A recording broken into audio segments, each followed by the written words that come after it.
Am I the a-hole for hiding family heirlooms when my family visits? I, 42F, am one of 5 children, and my father died when we were very young, leaving my mom and my 4 siblings. My parents have collected a lot of cool things over the years. When my mom downsized to a condo after all the kids had left home, she got rid of a lot of items that she no longer had room for. We all had things that we were sentimental about, and as one of the younger siblings I didn't request anything, although I had strong connections to a few items. After everyone had decided on what they wanted, I wound up with 3 things that were of little to no financial value, but I treasure them for the memories they represent. The first item is a tractor seat that is bolted to a butcher block to make a funky chair. The second item is a 1970s tacky spice cabinet, and the third thing is a set of stoneware pastry bowls that my mom had saved green stamps to buy. Over the years my siblings have sold, destroyed, or lost the items that they got. And now, when they come to my house, they often comment on the things I have. "I didn't know you got those, I've always wanted that," etc. My mom even told my sister behind my back that she could have tractor seat chair that I had because I wasn't really using it. My mom saw that I had it in the garage because I was protecting it from the weather and it needed sanding. For other reasons, I have got no contact with this sister. Well, she texted me out of the blue to ask if she could have the chair. I told her it was sentimental for me and I would prefer to keep it. She tried to guilt trip me about how she didn't have anything left from our parents. I didn't reply, conversation over. I also knew that if she had it, it would likely be ruined since she is a bit of a hoarder and doesn't take care of things. She has let a flooding basement go on unresolved for years and her entire house smells like mildew. So bad that I can smell it on her whenever I'm around her. She refuses to acknowledge there is a problem. Shortly after the text exchange, my mom came to house sit for one night, and I hid the chair in question because I was worried she was going to have my sister come over and grab it, or take it for her. Then again recently, my mom asked me if she could have the spice rack to give to my sister. I said that I was using it, which is true. We will be hosting Christmas this year and I plan to hide the bowls, the chair, and the spice rack while my family is visiting. I'm starting to feel like I don't really want anything to do with my family at all, including the heirlooms. I'm not someone who is generally attached to things, especially when it starts to affect a relationship, but I feel on principle this is about more than the heirlooms and more about boundaries. Am I the a-hole for not rejecting my boyfriend's family's Diwali gift before accepting it? My boyfriend's mother gifted me $21 for Diwali, which I was totally not expecting. She gave me an envelope when I was leaving after the celebrations and I was surprised, thanked her, and gave her a hug. My boyfriend later told me I was supposed to reject the gift, and only accept it after they insist I take it. I learned this is a cultural thing. This made me feel terrible because in my culture as an American, I feel rude denying gifts in any shape or form unless it's like a really inappropriate scenario like work or something.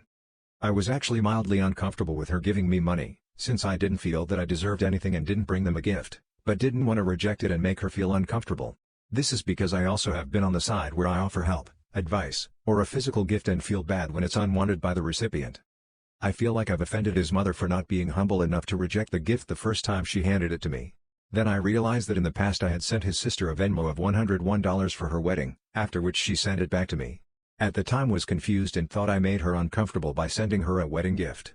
But now, as I think about it, was she expecting me to insist that she take my wedding gift after she rejected it the first time, like send the Venmo again? I feel so weird and like I'm the a-hole in his whole family's eyes. Am I the a-hole for telling my kid's teacher I wasn't upfront because she and her son are gossipers? My son Dawson is in the 6th grade and has been rather anxious. He has to give a victim impact statement and has been preparing for it all this week. He's trying to keep it together and has been sleeping in my bed all those months. He has an oral report due on Friday for his social studies class and obviously he can't do it because he has to be in court. I spoke to his teacher, Mrs. T, and said he has an appointment on Friday that he can't miss and if he could possibly do this report on Monday. She asked why can't he do it on Thursday. I said that was a totally fair question but there's something going on with him and he's emotionally distraught. I don't want him breaking down in class and being made fun of. She said there was no good excuse to punt an oral exam because Dawson has the jitters. I said it's way more than that. She said he can give his oral report Thursday or Friday or take a 0. I said I understand and he'll take a 0. Your class isn't important in the grand scheme of things anyways. My son's emotional health is way more important. She was surprised that I said to give him a 0 because I'm a very involved dad. She told me to be upfront with her about what was going on and I said I'm not telling you anymore. Later I got a call from the vice principal who said that I had a hostile conversation with Mrs. D and requested that she give my son a 0. I said that's not really accurate. I told him off the record that my son has to give a victim impact statement on Friday. He's a mess. He quickly said by all means let him stay home tomorrow and Friday. He'd work something out with his teachers. I said I do not want anyone knowing his business. He assured me he wouldn't give any reason. I got an email from Mrs. T who said she wished that I had been more open about what was going on because she cares about Dawson. She's worried about him now. I responded that I didn't tell her details because you and especially your son, he's in the same grade as Dawson, are gossip queens and I don't trust you. She told me that what I said was very hurtful. I said then don't ask and don't fish for information. Am I the a-hole for telling my niece it's her fault that my horse kicked her? I, 27F, have a niece, 14F, who is my older brother's, 36M, and his wife, 34F, daughter. She's a very sweet girl and she loves my horses and the other horses I board which are my friends. My brother and his wife live in the city, while I live in my uncle's ranch on my mother's side in a different state. My brother and I have different moms but same dad. They sent my niece to come stay with me for a few months, which I greatly accepted. She's been good and she calls her friends back at her home state and FaceTimes her parents once in a while. She's a great help with feeding my animals and my horses.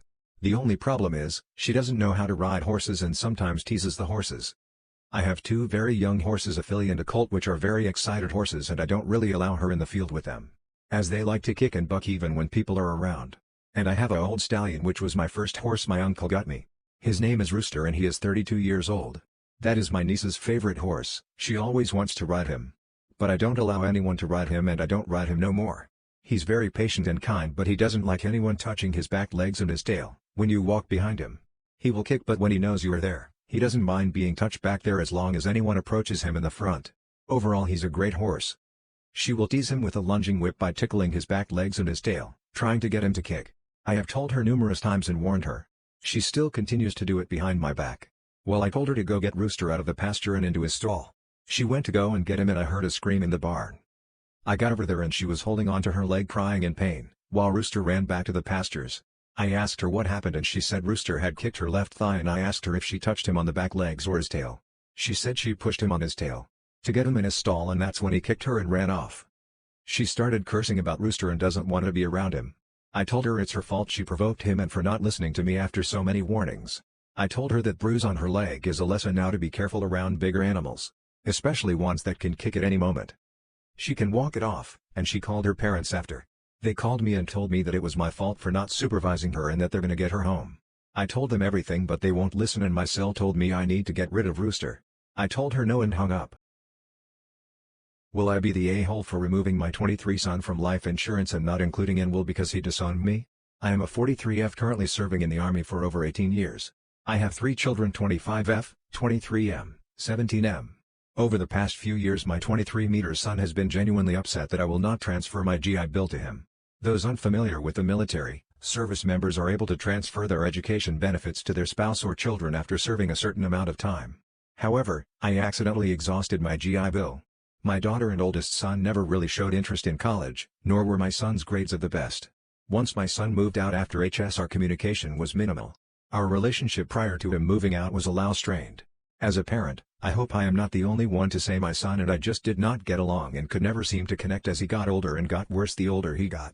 About 2 years ago of him going no contact he messaged me, not to ask how we were doing or anything, but straight to the point that it's my fault that he no longer qualifies for grants due to our incomes combined and why I did not transfer my GI Bill to him.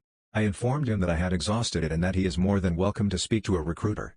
He then said I should have set 50 to 100 aside each month to pay for his college. At this point I called him entitled and told him I don't owe him anything once he moved out of my household. Summarized conversation: we go no contact again for a little over a year and recently another message straight to the point asking how I exhausted my GI Bill, again told him he can go see a recruiter about it. Nonetheless this conversation still ended on that I should be responsible for his college. Let it be clear, before I joined the Army I was a single parent having my first child at 17, living in poverty making less than $11K a year. I joined the Army at 25. Paying for college tuition out of pocket was never an option. I did the best I could as a parent and I know I would never win Mother of the Year. In both conversations I did apologize for the mistakes I made along the way. As, it's clear they bother him, but this conversation ended with him stating he does not view me as his mother and blocked me on everything. He made it clear to his sister that he does not view me as his mother and I am nothing more than an egg donor.